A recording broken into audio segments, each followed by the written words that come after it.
विधानसभा उपचुनाव का प्रचार जोर पकड़ने लगा है। सीएम सुखविंदर सिंह सुक्खू की पत्नी कमलेश ठाकुर के चुनावी रण में उतरने से देहरा में ही दोनों राजनीतिक दलों कांग्रेस और बीजेपी का खास फोकस है।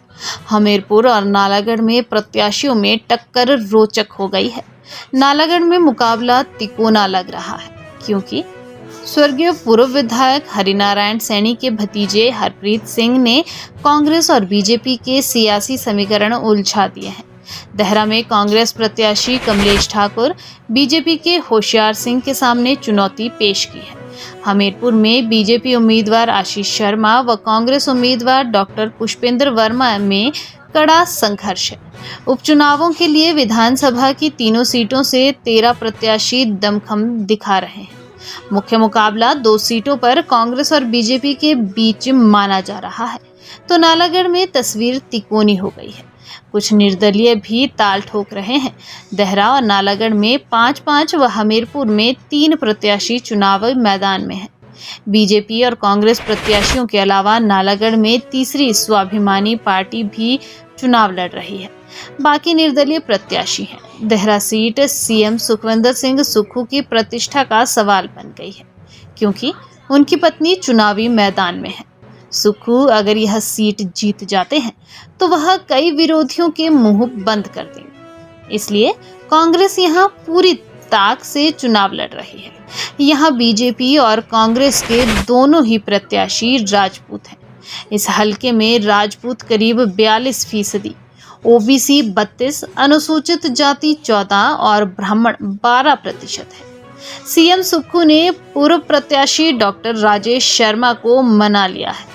इस नाते यहां कांग्रेस मजबूत दिखती है। निर्दलीय से बीजेपी प्रत्याशी बने होशियार सिंह के खिलाफ भीतरघात को रोकना यहां बीजेपी के लिए बड़ी चुनौती होगा। हमीरपुर हलके में जातीय फैक्टर साधने में दोनों ही दल जुटे हैं। आशीष शर्मा के समर्थक यहां ब्राह्मणों का ध्रुवीकरण करना चाह रहे हैं। हमीरपुर से कांग्रेस में अब तक किसी ब्राह्मण नेता के ना होने का तर्क दे रहे हैं।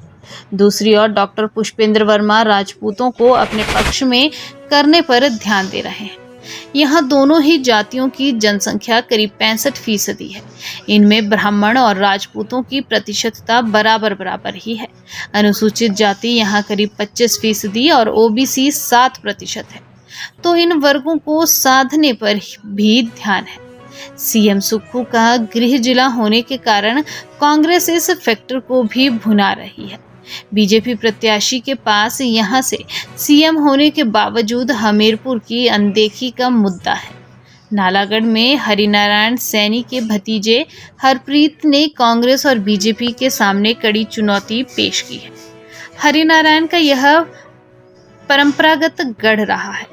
यहाँ पर बीजेपी का टिकट लेने वाले निर्दलीय केएल ठाकुर के सामने इंटक के प्रदेशाध्यक्ष रहे हरदीप सिंह बावा हैं। बीजेपी ने यहां पर लखविंदर राणा को टिकट न देने के बाद मनाने का संदेश जरूर दिया है, पर हरप्रीत ने मुकाबला तिकोना बना दिया है। हरप्रीत पर पिछले चुनावों में भी धरतीपुत्र न होने का बीजेपी का उठाया मुद्दा भारी पड़ा था, मगर इस बार उनके समर्थकों की एक उम्मीद बीजेपी का भीतरघात और गुटबाजी है। खैर, देखना होगा कि चुनाव किस कदर आगे बढ़ता है।